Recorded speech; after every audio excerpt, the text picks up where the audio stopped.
അസ്സലാമു അലൈക്കും, welcome back to my channel. അപ്പോൾ ഞാനൊരു രാവിലത്തെ വ്ലോഗുമായിട്ടാണ് വന്നിട്ടുള്ളത്. രാവിലെ ഞാൻ എന്തൊക്കെയാണ് സ്കൂളിലുള്ള ദിവസങ്ങൾ ചെയ്യുന്നതെന്ന് നോക്കാം. അപ്പോൾ ഇന്നത്തെ ദിവസം ഞാൻ മോനിക്ക് പനിയായതുകൊണ്ട് കുറച്ച് ലേറ്റായിട്ടാണ് എഴുന്നേറ്റത്. കാരണം അവന് വിടാനില്ലല്ലോ.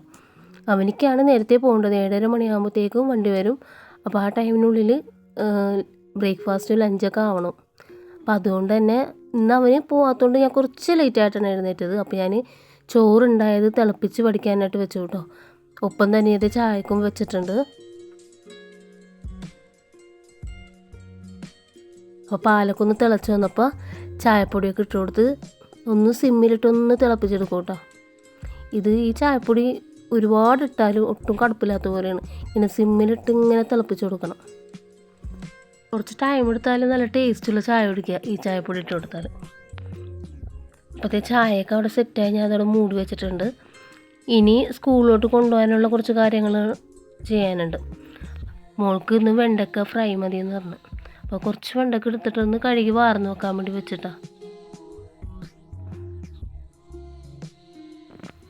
പിന്നെ ഉണക്കച്ചെമ്മീൻ ഇങ്ങനെ വെറുതെ ഉള്ളിയൊന്നും ഇടാതെ ജസ്റ്റ് ഒന്ന് ഇടിച്ച് മുളകൊക്കെ ഇട്ടിട്ട് എടുക്കാനാണ്, മുരിയിച്ചെടുക്കാനാണ്. അപ്പോൾ അത് രണ്ടും മതിയെന്ന് പറഞ്ഞു. അപ്പോൾ ഞാൻ ബ്രേക്ക്ഫാസ്റ്റായിട്ട് ഇന്നിപ്പോൾ ഞാൻ കാര്യമായിട്ടൊന്നും ഉണ്ടാക്കണില്ല. ബ്രെഡ് ഒന്ന് ടോസ്റ്റ് ചെയ്തിട്ട് അതിൻ്റെ അകത്ത് മുട്ട വെറുതെ ഇങ്ങനെ ചിക്കിയിട്ട് അതും വെച്ച് കൊടുത്തിട്ടൊന്ന് എടുക്കാമെന്നാണ് വിചാരിക്കുന്നത്.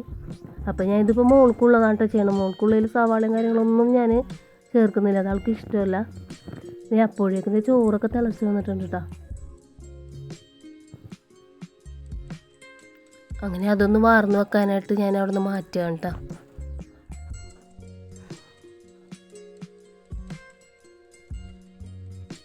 പിന്നെ അടുത്ത പ്രോസസ്സ് എന്ന് പറഞ്ഞു കഴിഞ്ഞാൽ ബ്രേക്ക്ഫാസ്റ്റിനുള്ള മുട്ട ഒന്നും ഇതിലാണ് ഞാൻ ചിക്കി എടുക്കണതും ബ്രെഡ് ടോസ്റ്റ് ചെയ്യണതൊക്കെ ഇതിൽ വെച്ചിട്ട് തന്നെയാണ് കേട്ടോ. അപ്പോൾ ഞാൻ വെളിച്ചെണ്ണയിലാണ് മുട്ട ഒന്ന് ചിക്കി എടുക്കണത്. ഇന്ന് ഞാൻ നെയ്യൊന്നും യൂസ് ചെയ്യണില്ല കേട്ടോ.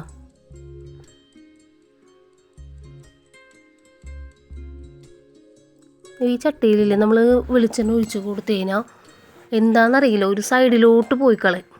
എന്നാൽ ഇതിൽ ഒരു എന്താ പറയുക, ഇതിൻ്റെ ബാക്ക് പോർഷനാണെങ്കിൽ ഫ്ലാറ്റായിട്ട് കിടക്കുകയാണ്. എന്നിട്ടെന്താ ഇങ്ങനെ പോകണമെന്ന് എനിക്കറിയില്ല. പക്ഷേ ഇതിൽ ഓംലെറ്റൊക്കെ ചെയ്യാനായിട്ട് നല്ലൊരു സുഖം, നല്ല ടേസ്റ്റുമാണ് കേട്ടോ. നമ്മൾ ഈ ഓയിൽ അപ്പുറത്തെ സൈഡിലോട്ട് ഇങ്ങനെ അവിടെയാണ് പോയി നമ്മൾ ഓയിൽ ഒഴിച്ച് കൊടുക്കുമ്പോൾ കിടക്കണത്. അപ്പോൾ അതുകൊണ്ട് തന്നെ നമ്മൾ ഓംലെറ്റിനെ അടിച്ചിട്ട് അതിലോട്ട് ഒഴിച്ച് കൊടുക്കുമ്പോൾ ഉണ്ട് അതിൻ്റെ ആ ഒരു ബാറ്റർ ആ ഒരു സൈഡിലോട്ട് പോകും. ആ ഒരു ബുദ്ധിമുട്ടുള്ളൂ. പക്ഷേ ടേസ്റ്റ് വൈസ് നോക്കുകയാണെങ്കിൽ ഭയങ്കര ടേസ്റ്റാണ് കേട്ടോ. നമ്മൾ ഈ അയൺ പാത്രങ്ങളിൽ എന്ത് സംഗതി വെച്ചാലും, എന്ത് കുക്കിങ്, എന്ത് സാധനങ്ങൾ ഉണ്ടാക്കിയാലും അതൊരു ഭയങ്കര ടേസ്റ്റ്. ഇപ്പോൾ മീനായിക്കോട്ടെ ഫ്രൈ ചെയ്തെടുത്താലും നല്ല ടേസ്റ്റാണ് കേട്ടോ. അപ്പോൾ ഞാനിപ്പോൾ ഓരോ പാത്രങ്ങൾ ഇങ്ങനെ മാറ്റി മാറ്റി കാസ്റ്റ് അയണിലോട്ടും നമ്മുടെ ട്രിപ്പിളി പാത്രങ്ങളിലോട്ടൊക്കെ പോകണേന്ന് കേട്ടോ. ട്രിപ്പിൾ ലെയർ സ്റ്റീലിൻ്റെ ഐറ്റംസ് ഇല്ലേ, അപ്പോൾ അതൊക്കെ ആക്കാമെന്ന് വിചാരിച്ചിട്ടാണ്. പിന്നെ നമ്മൾ പഴയ പാത്രങ്ങൾ ചിലത് യൂസ്ഫുൾ ആയിട്ടുള്ള ഒന്നും ഞാൻ കളയണില്ല. അത് നമുക്കിപ്പോൾ ഈ നമ്മുടെ തേങ്ങ വറുക്കാനും അങ്ങനെയുള്ളതിനൊക്കെ യൂസ് ചെയ്യാമല്ലോ. അപ്പോൾ അതേ ബ്രെഡ് ഞാൻ വെച്ച് കൊടുത്തിട്ട് അതിലോട്ട് നമ്മുടെ മുട്ട ചിക്കിയതും കൂടി ഇട്ട് കൊടുക്കാൻ കേട്ടോ. എന്നിട്ടൊന്ന് ടോസ്റ്റ് ചെയ്തെടുക്കുകയാണ്. ശരിക്കും പറഞ്ഞു കഴിഞ്ഞാൽ നോൺ സ്റ്റിക്കിൻ്റെ പാത്രത്തിനേക്കാൾ എന്തുകൊണ്ടും ഹെൽപ്ഫുള്ളാണ് കേട്ടോ. ഒന്നുമില്ല പറയാം, നമുക്ക് എന്താ പറയുക, ലൈഫ് ലോങ് യൂസ് ചെയ്യാം. നമുക്ക് ഇപ്പോൾ നമ്മുടെ കാലം കഴിഞ്ഞാലും നമ്മളെ മക്കൾക്കാണെങ്കിലും ഈ പാത്രം കേടുപാട് കൂടാതെ തന്നെ നമുക്ക് യൂസ് ചെയ്യാം. അത് നമ്മൾ കൊണ്ടെടുക്കുന്ന ആ ഒരു സീസണിങ് ചെയ്യണത്, അതിപ്പോൾ നമ്മൾ യൂസ് ചെയ്ത് കഴിഞ്ഞ് ക്ലീൻ ചെയ്ത് കഴുകി കഴിഞ്ഞാൽ നമ്മളൊന്ന് ജസ്റ്റ് ഒന്ന് എണ്ണ തേച്ച് വെക്കാം. വേറൊരു ബുദ്ധിമുട്ടും ഇതിന് വരണില്ല. നമ്മളത് പ്രോപ്പറായിട്ട് ചെയ്തിട്ടുണ്ടെങ്കിൽ നമുക്ക് ലൈഫ് ലോങ് ഇത് യൂസ് ചെയ്യാം കേട്ടോ. അപ്പോൾ ഇത് വെണ്ടക്ക ഫ്രൈ ചെയ്യാനുള്ളത് ഞാൻ മഞ്ഞൾപ്പൊടി, മുളക് പൊടി, പിന്നെ മുളക് പൊടി ഇട്ട് കൊടുക്കുന്ന കാശ്മീരിയാണ്, പിന്നെ കോൺഫ്ലോർ അല്ലേ, കോൺഫ്ലോറിൻ്റെ പൊടിയും പിന്നെ നമ്മുടെ അരിപ്പൊടിയും കൂടി ഇട്ട് കൊടുക്കുന്നുണ്ട്. എന്നിട്ട് ആവശ്യത്തിന് ഉപ്പ് ഇട്ട് തന്നിട്ട് ഇതിൽ ഉപ്പിടുമ്പോൾ നമ്മൾ വെജിറ്റബിൾസ് എന്ത് ഫ്രൈ ചെയ്യാനും മറ്റുള്ള ഐറ്റംസ് ഫ്രൈ ചെയ്യുമ്പോൾ ഇടണ അത്രയും ഉപ്പ് നമ്മൾ ഇട്ട് കൊടുക്കരുത്. കാരണം പെട്ടെന്ന് പിടിക്കും. അതിപ്പോൾ വേവിക്കാൻ നേരത്താണെങ്കിലും അങ്ങനെ തന്നെയാണ് ഉണ്ടാവും. അപ്പോൾ ഇതേ കൈ വെച്ചിട്ട് നന്നായിട്ടൊന്ന് മിക്സ് ചെയ്ത് കൊടുക്കുന്നുണ്ട്. അപ്പോൾ ഇതൊന്നൊരു 5 മിനിറ്റ് 10 മിനിറ്റ് വെക്കാം, ഒന്ന് ജസ്റ്റ് മസാലയൊക്കെ ഒന്ന് പിടിക്കട്ടെ. അപ്പോൾ ആ ടൈമിൽ നമുക്ക് ഞാൻ പറയില്ല, ഉണക്ക ചെമ്മീനും കൂടി ഒന്ന് ചെറുതായിട്ടൊന്ന് ഫ്രൈ ചെയ്തെടുക്കുന്നുണ്ട്. ഇത് ഞാനിവിടെ നിന്ന് നമ്മുടെ വീടിൻ്റെ അടുത്ത് തന്നെ ഒരു ഉമ്മ കൊണ്ടുവരണതാണ് കേട്ടോ, ഓട്ടോയിൽ കൊണ്ടുവരണതാണ്. പക്ഷെ നല്ല സാധനം ഇത് അവർ വീട്ടിൽ തന്നെ ഉണ്ടാക്കുക എന്ന് പറഞ്ഞാൽ ഉണക്കിയെടുത്തതാണ്. നല്ലൊരു വൃത്തിയുള്ളൊരു, നമ്മൾ കടയിൽ നിന്ന് വാങ്ങിക്കുന്നതിനേക്കാളും കാണാനും നല്ലൊരു വൃത്തി. കഴുകിയാൽ അധികം മണ്ണും കാര്യങ്ങളൊന്നും ഇല്ല. നമ്മൾ സെപ്പറേറ്റ് വെയിൽ കൊള്ളിക്കേണ്ട ആവശ്യവും ഇല്ല കേട്ടോ. നമ്മളല്ലാതെ ഞാൻ ഈ എറണാകുളത്ത് ഹോൾസെയിൽ ഷോപ്പിൽ നിന്നൊക്കെ പോയി ബൾക്കായിട്ടൊക്കെ വാങ്ങിക്കുമ്പോൾ അത് അത്യാവശ്യം ഞാനൊന്ന് ക്ലീൻ ചെയ്ത് വെയിൽ കൊള്ളിക്കാറുണ്ട്. പക്ഷേ ഈ ഒരു പാക്കറ്റ് ഞാൻ വാങ്ങിയിട്ടില്ലേ, നല്ലൊരു യൂസ്ഫുൾ, പെട്ടെന്ന് തീരുകയും ചെയ്യുന്നുണ്ട്. നല്ല ടേസ്റ്റ് ഉള്ളതുകൊണ്ട് തന്നെ കുറച്ച് മതി. കുറച്ച് ചെമ്മീൻ എടുത്താൽ തന്നെ നമ്മൾ ചമ്മന്തിക്കാണെങ്കിലും ഭയങ്കര ടേസ്റ്റാണ്.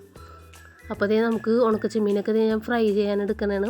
അപ്പോൾ അതൊന്ന് കഴുകി വാർന്ന് വെച്ചിട്ടുണ്ട്. ഇനി അതൊന്ന് നന്നായിട്ടൊന്ന് പിഴിഞ്ഞിട്ട് ആദ്യം ഒന്ന് വെള്ളം വറ്റിച്ചെടുക്കണം. ചട്ടിയിലിട്ട് കൊടുത്തിട്ട് വെള്ളമൊക്കെ ഒന്ന് പോയി കഴിയുമ്പോഴാണ് വെളിച്ചെണ്ണ ഒഴിച്ച് ഇടിച്ചുമുളക് ഉപ്പ് ഇട്ടിട്ട് ഒന്ന് മുരിച്ചെടുക്കുന്നത് കേട്ടോ. നല്ലോണം ഒന്ന് ക്രിസ്പിയാക്കി എടുക്കും. ഒപ്പം തന്നെ ഞാൻ വെണ്ടയ്ക്ക ഫ്രൈ ചെയ്യാനുള്ള ചട്ടിയും കൂടി വെച്ച് കൊടുത്തിട്ടുണ്ട്. ഈ ചട്ടി ഞാനവിടെ മാറ്റി വെച്ചിട്ട് മറന്നിരിക്കുകയായിരുന്നു കേട്ടോ. കാരണം ഇത് ഞാൻ യൂസ് ചെയ്തില്ലെങ്കിൽ പിന്നെ ഇത് ഉപയോഗിക്കാൻ പറ്റാതെയാവും, തുരുമ്പ് പിടിച്ചിട്ട്. നമ്മൾ കാസ്റ്റ് ചെയ്യാൻ പാത്രങ്ങളിൽ അങ്ങനെ ഒരു ബുദ്ധിമുട്ടുണ്ട്. പക്ഷേ ഈ പറഞ്ഞ പോലെ നമ്മൾ പ്രോപ്പറായിട്ട് ചെയ്തിട്ടുണ്ടെങ്കിൽ നമുക്ക് എന്നും യൂസ് ചെയ്യാത്. അപ്പോൾ ഞാനിപ്പോൾ ഫ്രൈ ചെയ്യാനും ഇതൊക്കെ ഒന്നുകൂടി ഒന്ന് മയക്കി എടുത്തിട്ട് ഫ്രൈ ചെയ്യാനൊക്കെ എടുക്കണുണ്ടോ. പതിയെ നമുക്ക് ബാക്കിയുള്ള കുക്കിംഗ് ഇതിൽ നടത്താമല്ലോ. അപ്പോൾ ഞാൻ അതിൽ ഓയിലൊക്കെ ഒഴിച്ച് കൊടുക്കുന്നുണ്ട്.